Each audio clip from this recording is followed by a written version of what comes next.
Hi everyone, my name is Charlie and today I have a review of The Way of Kings by Brandon Sanderson. This book cemented for me how brilliant, how astounding Brandon Sanderson is as a writer of fantasy. I finished this book in February, at the beginning of February, and since then I have wanted to review it. I've wanted to give it all of the stars that I could give it. It was a phenomenal book and I struggled to figure out how to talk about it. The Way of Kings follows three sets of characters.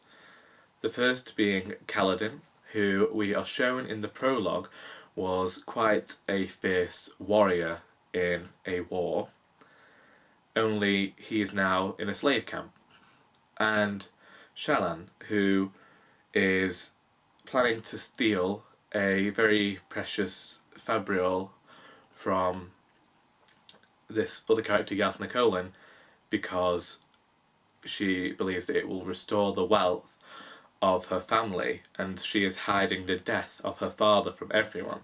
And she's been chasing Yasna Colin across the planet, the country, for nearly a year. And then you have the characters of Adolin and Dalinar, who are in the same place as Kaladin, only they're high princes, and at least I think they're high princes, and Dalinar is constantly plagued by visions.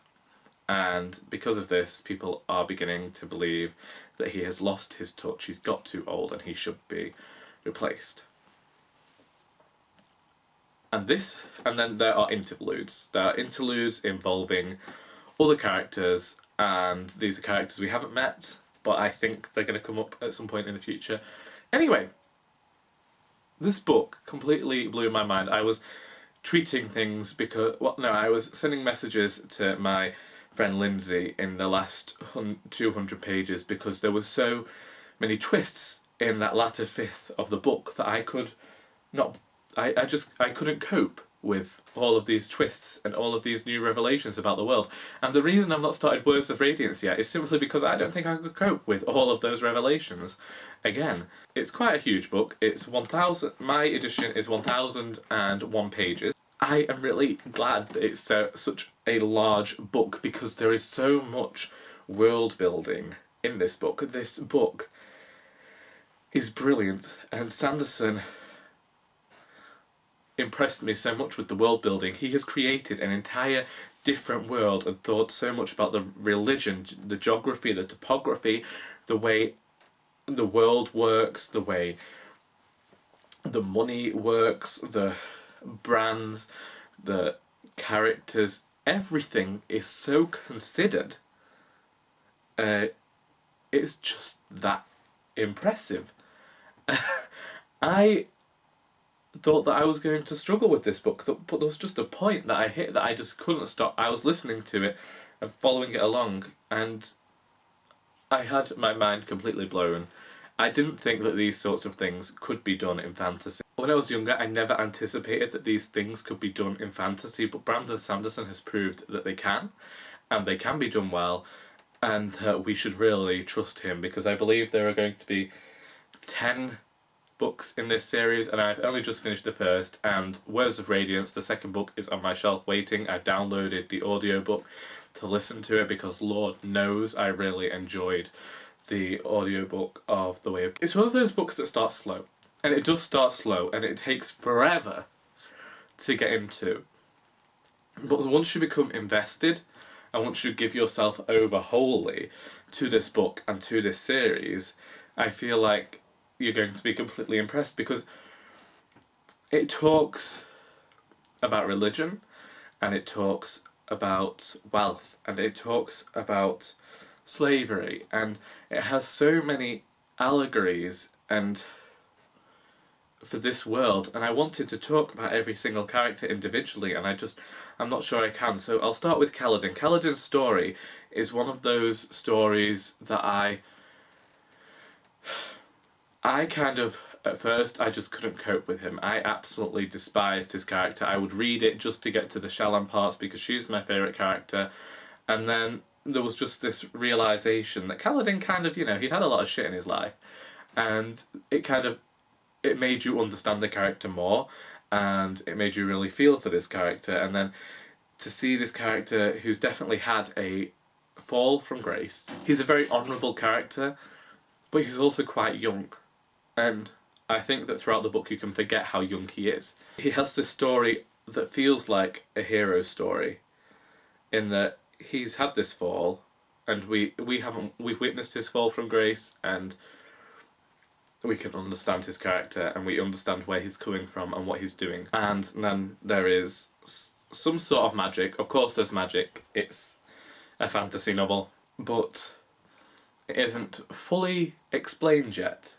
And of course we can think, people will probably have theories online, and people could tell me everything that's going to happen in this series, but don't, because I don't theorise, because I always end up getting things wrong. Next we have Shallan, who, as I said before, is trying to steal this fabrial from Yasna Kholin in order to gain some money for her family, to re-establish her family's wealth. And the problem is that Shallan wants to continue to learn from Yasna Kholin. That's how she gets in with her. She wants to become her student, and Yasna Kholin doesn't want one. And then eventually she says yes, and that's obviously she had to, because that's where the story's going to go. And it follows these two characters, and again, Shallan is a very moral, religious character, and Yasna is an atheist, and this is where these discussions about religion come from. And I've noticed, again from reading other books of Brandon Sanderson, religion does play a very heavy part in his books. And obviously, sometimes, from a person who's not religious themselves, it can get old. Here it didn't. And I was very appreciative that these conversations were happening. There were also conversations about rape culture and feminism in here. And they were great, and they were done well. And then we have Dalinar, whose visions are causing, they're causing people to completely doubt him now. And I constantly sent Lindsay messages about how this was like the Power Rangers, because they have this armour that appears out of nowhere, and it's the strongest armour ever known to man, and there's only something that can break it. And I was just like, okay, this is fine. I loved Power Rangers as a child. Who didn't? And I just love that joke, and I love that thought, and so now these characters are all Power Rangers to me, and it's just great. And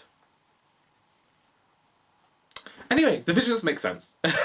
There is a whole revelation at the end that I couldn't contend with. I was lay on my bed just losing everything, because I was gone. I was completely lost to this book. It was one of those times where you kind of just fall over, stroke the book, and wonder what has happened in your life for this to appear. And it's a great book. And I really don't think that I'm doing it any justice at all, but it's a great book set in a well-formed world that includes very human themes. And the fantasy is used, like I said, as an allegory, and it's great. And if anyone wishes to discuss this, please do, because I just need to talk about this with somebody, because I cannot get my points across, because I still don't know how to talk about what I think is probably one of the best books I've read this year, and is going to be a really great fantasy series, even though there's probably going to be 10 books of over 1,000 pages each, and I'm going to be in my 30s before they finish, and that's going to make me sob. But until then, I'm not that old, so until next time, that is all.